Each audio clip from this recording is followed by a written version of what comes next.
TDP అధినేత చంద్రబాబు తరపున ఆయన సతీమణి భువనేశ్వరి కుప్పంలో నామినేషన్ దాఖలు చేశారు. స్థానిక ప్రసన్న వరదరాజస్వామి ఆలయంలో నామినేషన్ పత్రాలను ఉంచి ఆమె ప్రత్యేక పూజలు నిర్వహించారు. ఆలయ అర్చకులు వేద ఆశీర్వచనం చేసి తీర్థప్రసాదాలను అందజేశారు. అనంతరం లక్ష్మీపురంలోని మసీదు ఆవరణలో ముస్లిం సోదరులతో కలిసి ప్రార్థనలు నిర్వహించారు. ఆ తర్వాత బాబునగర్లోని చర్చిలో ప్రార్థనలు చేశారు.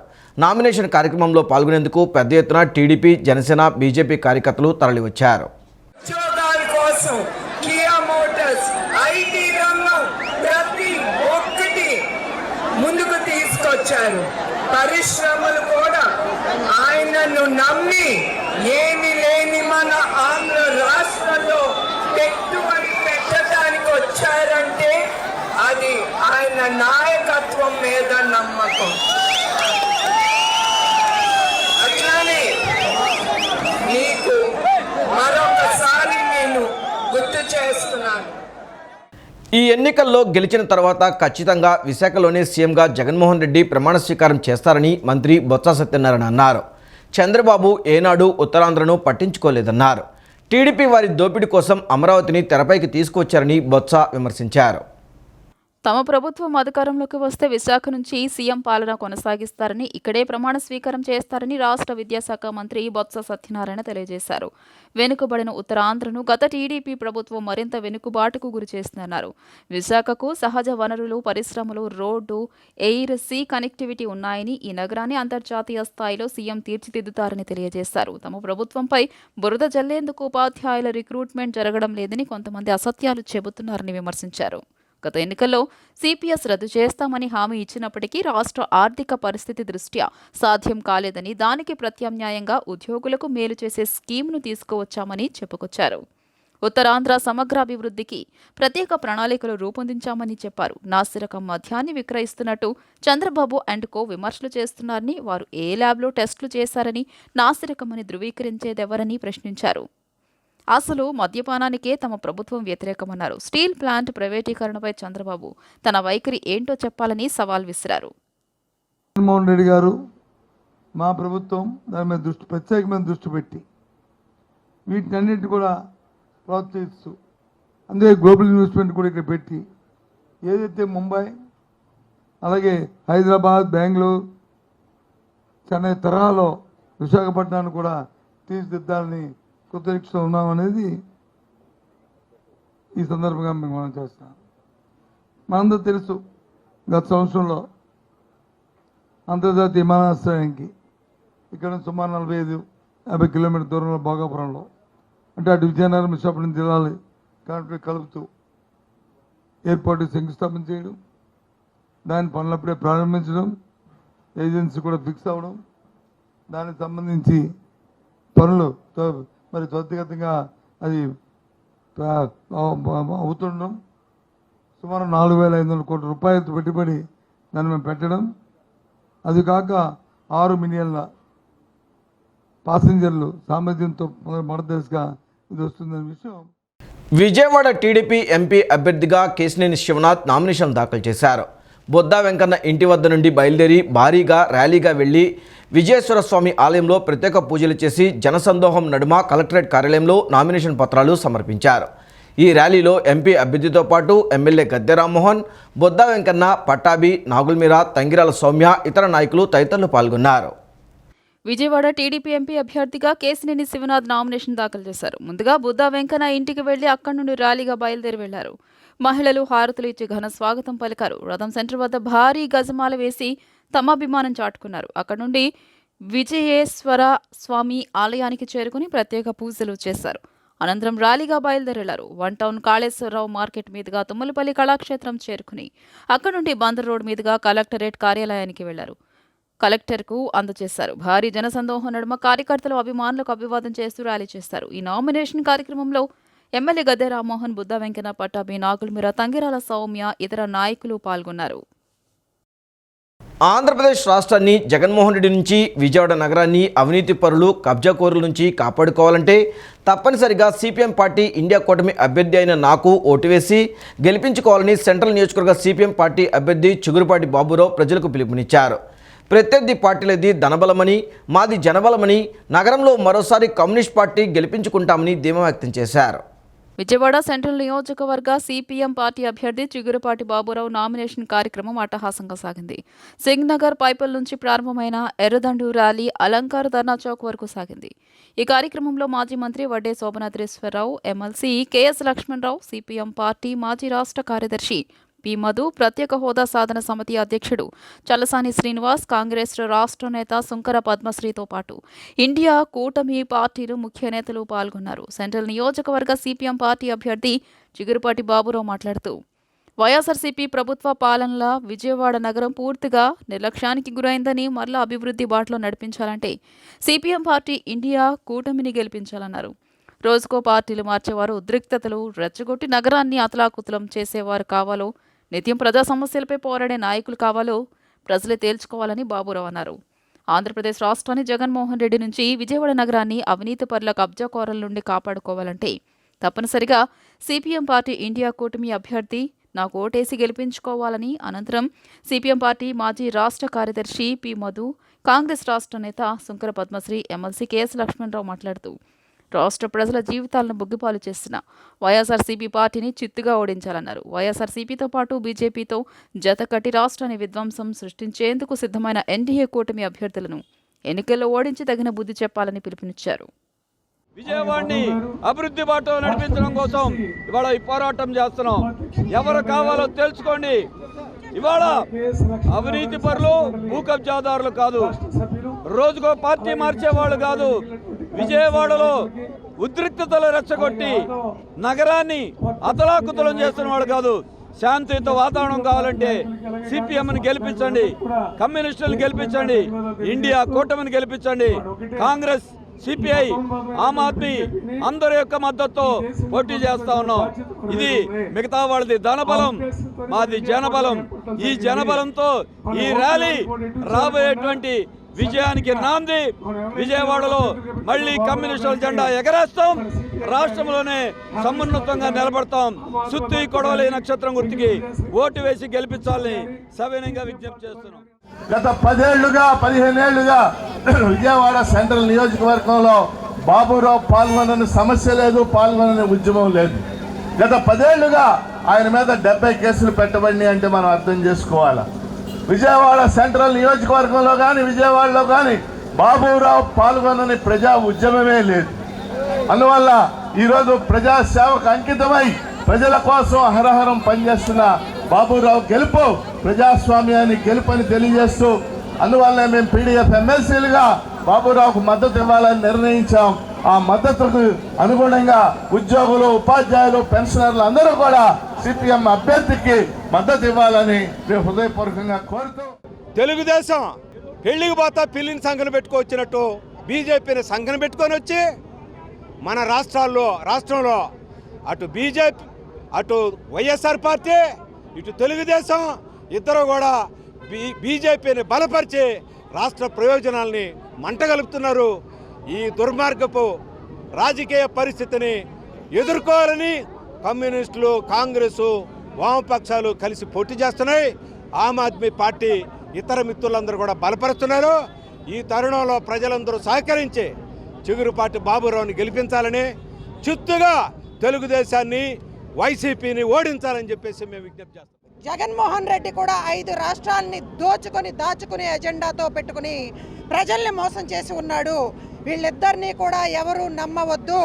ఇండియా కూటమి కేంద్రంలో అధికారంలోకి రాబోతా ఉంది. మన రాష్ట్రానికి ప్రత్యేక హోదా 10 సంవత్సరాలు ఇచ్చేటువంటి బాధ్యత కాంగ్రెస్ నాయకుడు రాహుల్ గాంధీ గారు తీసుకున్నారు. అదేవిధంగా యువతకు ఉద్యోగాలు కల్పిస్తాం, కార్మికులకి వేతనాలు కల్పించే బాధ్యత తీసుకుంటా ఉంది. మహిళలకి ప్రతి ఒక్క పేద మహిళ ఖాతాలో ప్రతి సంవత్సరం ₹1,00,000 ఖాతాలో వేసే బాధ్యత కాంగ్రెస్ ఇండియా కూటమి తీసుకుంటా ఉంది. సమస్యాత్మక పోలింగ్ కేంద్రాలలో 2 కెమెరాలతో పర్యవేక్షణ ఉంటుందని రాష్ట్ర ఎన్నికల ప్రధాన అధికారి ముఖేష్ కుమార్ మీనా తెలిపారు.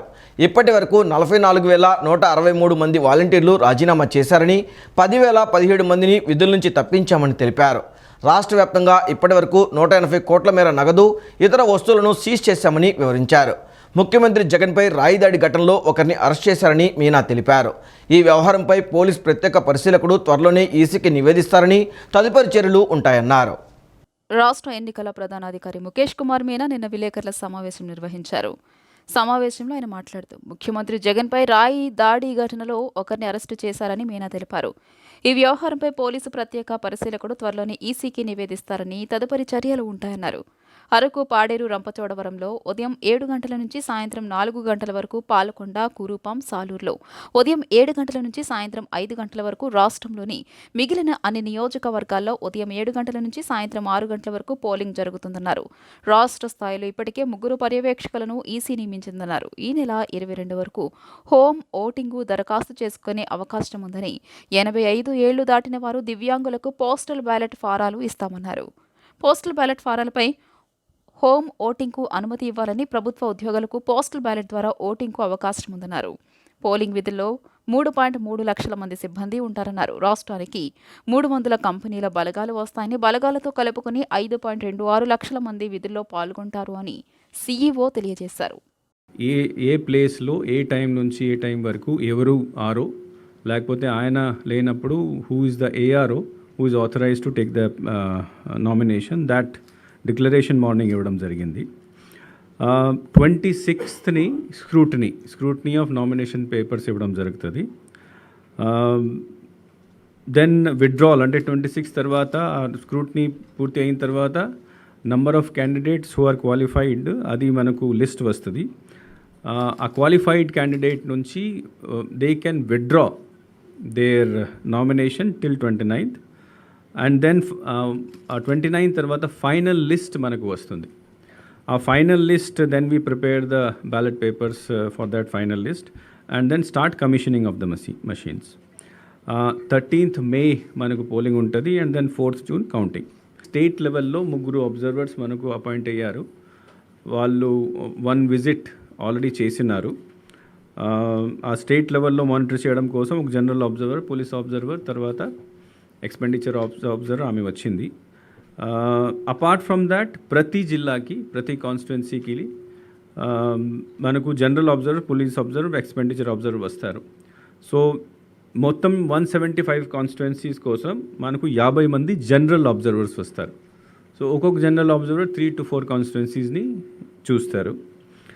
18 పోలీస్ అబ్జర్వర్స్ మనకు కమిషన్ తరఫు నుంచి ఈసారి వస్తారు. దిస్ ఇస్ ఫస్ట్ టైం ఎంతమంది పోలీస్ అబ్జర్వర్ని కమిషన్ అపాయింట్ చేయడం జరిగింది. వైసీపీ మంగళగిరి అభ్యర్థి మురుగుడు లావణ్య నామినేషన్ దాఖలు చేశారు. సీతారామ కోవెల్ నుంచి బయలుదేరి ర్యాలీగా మెయిన్ బజార్ మీదుగా తాడేపల్లి కార్పొరేషన్లోని ఎన్నికల రిటర్నింగ్ అధికారి కార్యాలయానికి చేరుకుని నామినేషన్ దాఖలు చేశారు. వైఎస్ఆర్సీపీ మంగళగిరి అభ్యర్థి మురుగుడు లావణ్య నామినేషన్ దాఖలు చేశారు. ఉదయం 8 గంటలకు పట్టణంలోని సీతారామ కోవెల నుంచి బయలుదేరి ర్యాలీగా మెయిన్ బజార్ మీదుగా గౌతమ్ బుద్ధ రోడ్ చేరుకున్నారు. అక్కడి నుంచి మంగళగిరి తాడేపల్లి కార్పొరేషన్లోని ఎన్నికల రిటర్నింగ్ అధికారి కార్యాలయానికి చేరుకుని నామినేషన్ దాఖలు చేశారు. కార్యక్రమంలో ఎమ్మెల్సీ మురుగుడు హనుమంతరావు, మాజీ ఎమ్మెల్యే కాండ్రు కమలలు పాల్గొంటారని తెలిపారు. కార్యకర్తలు, అభిమానులు పెద్ద ఎత్తున పాల్గొన్నారు. కొండ ప్రాంత వాసుల మంచినీటి సమస్యను తీర్చిన ఘనత గద్దె రామ్మోహన్కే దక్కుతుందని జడ్పీ మాజీ చైర్పర్సన్ గద్దె అనురాధ పేర్కొన్నారు. కూటమి ఎమ్మెల్యే అభ్యర్థి గద్దె రామ్మోహన్, ఎంపీ అభ్యర్థిగా కేశినేని శివనాథ్ను గెలిపించాలని కోరుతూ గురువారం రాత్రి స్థానిక 6వ డివిజన్లోని కొండ ప్రాంత వాసులతో నిర్వహించిన ఆత్మీయ సమావేశంలో ఆమె బొప్పన్న బావకుమార్తో కలిసి పాల్గొన్నారు. ఈ సందర్భంగా ఆమె మాట్లాడుతూ కొండ ప్రాంతాల్లో గద్దె రామ్మోహన్ ఎన్నో అభివృద్ధి కార్యక్రమాలు చేశారని, ఆయన చేసిన అభివృద్ధే తప్ప వైకాపా ప్రభుత్వంలో జరిగింది శూన్యమన్నారు. కొండ ప్రాంత వాసుల మంచినీటి సమస్య కోసం 4 ఓవర్ హెడ్ ట్యాంకులు నిర్మించారన్నారు. మన బిడ్డలకి జాబ్ క్యాలెండర్ రిలీజ్ చేస్తాడు. దాని ద్వారా అందరికీ ఉద్యోగాలు వస్తాయి. ఉద్యోగాలు రావటం మూలంగా వాళ్ళు చక్కటి ఉద్యోగాలు చేసుకుంటారు, పన్నులు కడతారు. ఆ పన్నుల ద్వారా మన రాష్ట్ర ఆదాయం పెరుగుతుంది. ఇండస్ట్రీలు తీసుకొస్తాడు, కంపెనీలన్నీ కూడా పన్నులు కడతాయి. మళ్ళీ అదే విధంగా ఆ కంపెనీలో పనిచేస్తే మన బిడ్డలందరూ కూడా ఉద్యోగాలు వస్తాయి. ఉద్యోగాలతో పాటు వాళ్ళు పన్నులు కడతారు. ఈ రకంగా రాష్ట్ర ఆదాయం పెరుగుతుంది. ఇది ఆరోగ్యకరమైన సంపద. మన సంపద పెరుగుతుంది. రాష్ట్రం మరి వాళ్ళ శోభిల్లాలి అంటే తప్పనిసరిగా మనం చంద్రబాబు నాయుడు గారిని, అదే విధంగా ఇక్కడ గద్దె రామ్మోహన్ గారిని, మరి కేశినేని శివనాథ్ గారిని మనం గెలిపించుకోవాలి తల్లి. తాను గెలిస్తే నిరుద్యోగ సమస్య పరిష్కరిస్తానని, గన్నవరం నుంచి తనను శాసనసభకు పంపాలని నియోజకవర్గ ఓటర్లను టీడీపీ, జనసేన, బీజేపీ కూటమి గన్నవరం అభ్యర్థి యార్లగడ్డ వెంకట్రావు కోరారు. టీడీపీ ద్వారానే అభివృద్ధి సాధ్యమని నమ్మి యువత తమ పార్టీలో చేరుతున్నారని చెప్పారు. యువతకు ఉపాధి, ఉద్యోగ అవకాశాలు దక్కాలంటే టీడీపీని గెలిపించాలని పిలుపునిచ్చారు. నిరుద్యోగ సమస్య పరిష్కరిస్తానని గన్నవరం నుంచి తనను శాసనసభకు పంపాలని నియోజకవర్గ ఓటర్లను టీడీపీ, జనసేన, బీజేపీ కూటమి గన్నవరం అభ్యర్థి యార్లగడ్డ వెంకట్రావు కోరారు. గన్నవరం మండలం బూత్ మిల్లిపాడుకు చెందిన 23 కుటుంబాలు యార్లగడ్డ సమక్షంలో టీడీపీలో చేరారు. వారికి యార్లగడ్డ పార్టీ కండువా కప్పి ఆహ్వానించారు. ఈ సందర్భంగా ఆయన మాట్లాడుతూ తాను గెలిచాక చేయనున్న అభివృద్ధిని స్థానికులకు వివరించారు. నిరుద్యోగ యువతకు స్థానికంగానే ఉద్యోగ, ఉపాధి అవకాశాలు కల్పిస్తానని, మల్లవల్లి, వీరపనేనిగూడెం పారిశ్రామిక వాడలను అభివృద్ధి చేసి పూర్తి స్థాయిలో పరిశ్రమల ఏర్పాటుకు కృషి చేస్తానని ఆయన హామీ ఇచ్చారు. మల్లవల్లి పారిశ్రామిక వాడలో పూర్తిస్థాయి పరిశ్రమలు ఏర్పాటైతే 15,000 మందికి ఉద్యోగ, ఉపాధి అవకాశాలు లభిస్తాయని వివరించారు. ప్రచారంలో భాగంగా ఇంటింటికి వస్తున్న యార్లగడ్డ వెంకట్రావుకు అడుగడుగున మహిళలు హారతులు ఇచ్చి స్వాగతం పలికారు. నేను సైతం తెలుగుదేశం పార్టీ జెండా ఎగురుతూ భాగంగా నేను సైతం ఉండాలనే ఉద్దేశంతో ఈ 42 గ్రామాల ప్రజల్ని 42 గ్రామాల్లో వైసీపీ నాయకులు తెలుగుదేశం పార్టీలో చేరడం జరిగింది. తరతరాలుగా కాంగ్రెస్లో ఉన్న కుటుంబాలు కూడా ఎప్పుడు తెలుగుదేశం పార్టీకి 42 సంవత్సరాల్లో ఓటైన కుటుంబాలు కూడా తెలుగుదేశం పార్టీలో చేరిన పరిస్థితి. సొమసూచుకు ఈరోజు నామినేషన్ వేసిన రోజే పూర్తి గ్రామ సర్పంచ్ గారు పేరం సుబ్బారావు గారు, అలాగే ఆయన అంచుల్లో 20 మంది కుటుంబాలు తెలుగుదేశం పార్టీలో చేరినందుకు మనస్ఫూర్తిగా తెలుగుదేశం పార్టీలో స్వాగతిస్తూ రాబోయే కాలంలో తెలుగుదేశం జెండా ఈ నియోజకవర్గంలో ఎగరేయడానికి వాళ్ళ వంతు సాయంగా నేను సైతం వచ్చినందుకు అందరూ మనస్ఫూర్తిగా ధన్యవాదాలు తెలియజేస్తూ హృదయపూర్వక నమస్కారాలు తెలియజేస్తున్నాం. రాబోయే కాలంలో ఎట్టి పరిస్థితుల్లో ఈ నియోజకవర్గంలో ఎగరే తెలుగుదేశం జెండాని ఎట్టి పరిస్థితుల్లోనూ ఈ నియోజకవర్గం దిశ మార్చేది కూడా చంద్రబాబు నాయుడు గారు ప్రభుత్వం వచ్చిన తర్వాత హెచ్సిఎల్ కంపెనీలు లాంటివి రావాలన్నా, మనవాళ్ళు పరిశ్రమలు రావాలన్నా, పడిపోయిన అవసరం జరగాలన్నా చంద్రబాబు నాయుడు గారు, జనసేన, బీజేపీ ప్రభుత్వం వస్తే తప్ప ఈ రాష్ట్రానికి దిక్కులేని స్థితిలో ఎట్టివేయడం ఈ రాష్ట్ర ప్రజలు భావిస్తున్నారు. రాబోయే కాలంలో ఎట్టి పరిస్థితుల్లో గన్నవరం తెలుగుదేశం జెండా ఎగరేస్తాం. వచ్చేది కూడా రాష్ట్రంలో చంద్రబాబు గారు ప్రభుత్వం, దేశంలో ఎన్డీఏ ప్రభుత్వం. బాపులపాడు మండలం బొమ్మలూరులో ఓ యువకుడు బావిలో పడిన ఘటన గురువారం రాత్రి కలకలం రేపింది. ఇదే గ్రామానికి చెందిన పవన్ స్థానిక విద్యుత్ ఉపకేంద్రం సమీపంలో ఉన్న పొలంలోని బావిలో పడిపోయాడు. ఇతడి అరుపులతో సమీపంలోని రైతులు బావి వద్దకు వచ్చి చూసి లోపల ఎవరో పడిపోయినట్లు గమనించారు. దీంతో పోలీసులకు, అగ్నిమాపక సిబ్బందికి సమాచారం అందించారు. హుటాహుటిన ఘటనా స్థలానికి చేరుకున్న అధికారులు, సిబ్బంది 150 అడుగుల లోతు ఉన్న బావిలోకి సిబ్బందిని దింపి తాళ్లతో లాగి పవన్ను పైకి తీసుకొచ్చారు. బాపులపాడు మండలం బొమ్మలూరులో ఓ యువకుడు బావిలో పడిన ఘటన గురువారం రాత్రి కలకలం రేపింది. ఇదే గ్రామానికి చెందిన పవన్ స్థానిక విద్యుత్ ఉపకేంద్రం సమీపంలో ఉన్న పొలంలోని బావిలో పడిపోయాడు. ఇతడి అరుపులతో సమీపంలోని రైతులు బావి వద్దకు వచ్చి చూసి లోపల ఎవరో పడిపోయినట్లు గమనించారు. దీంతో పోలీసులకు, అగ్నిమాపక సిబ్బందికి సమాచారం అందించారు. హుటాహుటిన ఘటనా స్థలానికి చేరుకున్న అధికారులు, సిబ్బంది 150 అడుగుల లోతు ఉన్న బావిలో సిబ్బందిని దింపి తాళ్లతో లాగి పవన్ను పైకి తీసుకొచ్చారు. ఇతడు ప్రమాదవశాత్తు పడలేదని, బావి వద్ద రాగి తీగలు అపహరించేందుకు వచ్చాడనే ప్రచారం జరుగుతోంది. గ్రామంలో ఇటీవల వరుసగా బోర్ల వద్ద చోరీలు జరిగినట్లు కూడా స్థానికులు చెబుతున్నారు. విచారణ చేపట్టినట్లు ఎస్ఐ జనార్దన్ తెలియజేశారు. వాలంటీర్లు ప్రతి నెల 1వ తేదీ వేకువజామునే ఇంటికి వచ్చి పెన్షన్ అందజేసేవారని, అటువంటి వాలంటీర్లను చంద్రబాబు కూటమి అడ్డుకుంటుందని మైలవరం వైసీపీ ఎమ్మెల్యే అభ్యర్థి సర్నాల తిరుపతిరావు ఆగ్రహం వ్యక్తం చేశారు. అవ్వాతాతలు, దివ్యాంగులు, దీర్ఘకాలిక వ్యాధిగ్రస్తుల ఉసురు చంద్రబాబుకు తగులుతుందని ధ్వజమెత్తారు. రాష్ట్రంలో అన్ని వర్గాల ప్రజలకు సంక్షేమ పథకాలను అందిస్తున్న వైఎస్ జగన్మోహన్ రెడ్డికి అండగా నిలిచి మరోసారి ముఖ్యమంత్రిని చేయాలని విజ్ఞప్తి చేశారు. గొల్లపూడి పంచాయతీ పరిధిలోని సారాకుట్టు ప్రాంతంలో గురువారం సాయంత్రం మైలవరం ఎమ్మెల్యే అభ్యర్థి సర్నాల తిరుపతిరావు ఎన్నికల ప్రచారం నిర్వహించారు. ఇంటింటికి వెళ్లి స్థానికుల సమస్యలను అడిగి తెలుసుకున్నారు. సంక్షేమ పథకాలు అందుతున్న తీరుపై ఆరా తీశారు. ఈ సందర్భంగా ఆయన మాట్లాడుతూ ప్రజల నుండి విశేష స్పందన లభిస్తోందని తెలియజేశారు. తమకు అన్ని పథకాలు అందుతున్నాయని, లబ్ధిదారులు సంతృప్తి వ్యక్తం చేస్తున్నారని చెప్పారు. వాలంటీర్లు ప్రతి నెల 1వ తేదీ వేకువజామునే ఇంటికి వచ్చి పింఛన్ అందజేసేవారని, అటువంటి వాలంటీర్లను చంద్రబాబు కూటమి అడ్డుకుందని ఆగ్రహం వ్యక్తం చేశారు. అవాతాతలు, దివ్యాంగులు, దీర్ఘకాలిక వ్యాధిగ్రస్తులు ఉసురు చంద్రబాబుకు తగులుతోందని ధ్వజమెత్తారు. మళ్లీ జగన్ ముఖ్యమంత్రి కావాలని, వాలంటీర్లు మళ్లీ ఇంటింటికి వచ్చి పింఛన్ అందించాలని ఆకాంక్షించారు. ఈ వార్తలు ఇంతటితో సమాప్తం. నమస్కారం.